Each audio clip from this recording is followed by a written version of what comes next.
Hello আসসালামু আলাইকুম। I hope সবাই অনেক অনেক ভালো আছেন।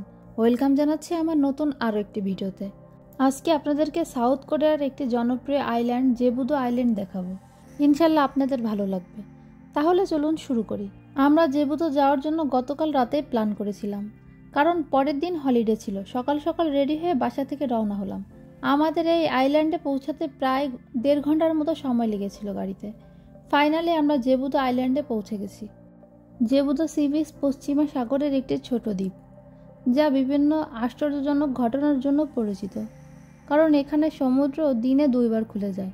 কারণ সমুদ্র যখন জোয়ার আসে তখন গাড়ি নিয়ে এই দ্বীপে প্রবেশ করা যায় না। এটা একটা ঐতিহ্যবাহী পর্যটক এরিয়া। জেবুদো দ্বীপের অন্যতম ঐতিহ্য এই পাহাড়গুলো।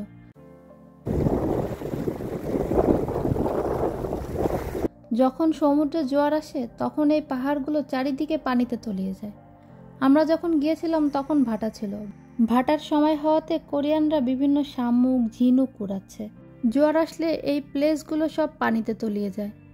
এখন কোরিয়াতে সামার সিজন চলে, আর এই সামার সিজনে কোরিয়ানরা বিভিন্ন রকম ট্যুরিস্ট প্লেসে ক্যাম্পিংয়ে যায়।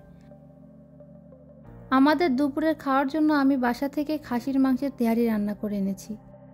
এবার আমরা কেবল কারে উঠব। এটা এখানকার সব থেকে আকর্ষণীয় মুহূর্ত। আমরা টিকিট কেটে কেবল কারে উঠে গিয়েছিলাম। কেবল কারের এই জার্নিটা অসাধারণ ছিল। এই যে রাস্তাটা দেখা যাচ্ছে, জোয়ারের সময় এই রাস্তাটা পুরো পানিতে ডুবে যায়। এতটা উপর থেকে ভিউটা মাশাআল্লাহ অনেক সুন্দর ছিল। আর কথা না বলি, ভিউটা এনজয় করি। আপনারাও দেখতে থাকেন। তোমাকে না লেখা চিঠিটা ডাক বাক্সের কোণে সাদা খামের লেখা নাম এঁকেছে তার গানে। সেই চিঠি যত লেখা থাকে একা একা, সেই গানের না শোনা সুর আঁকা একা একা ছুঁয়ে যায় তো কখন এসে। সমুদ্রের ওপর থেকে এভাবে কেবল কারে করে যাওয়ার মুহূর্তটা আসলে ভাষায় প্রকাশ করা যাবে না। তবে আমি অনেকটা ভয় পেয়েছিলাম। আমার মাঝে মাঝে মনে হয় সাউথ কোরিয়ার সৌন্দর্যের জন্য নির্দিষ্ট কোনো স্থানের প্রয়োজন হয় না। আমার কাছে নর্মাল রাস্তাঘাট দেখতেও ভালো লাগে। কিন্তু আজকের এই প্লেসটা সত্যি খুবই সুন্দর ছিল।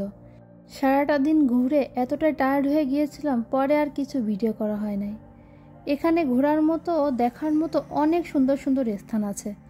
তবে আমি শুনেছি এখানে রাত্রের ভিউটা বেশি সুন্দর। আজকের ভিডিওটা কেমন লাগলো অবশ্যই জানাবেন। আজকে এখানেই বিদায় নিচ্ছি। আল্লাহ হাফেজ সবাইকে।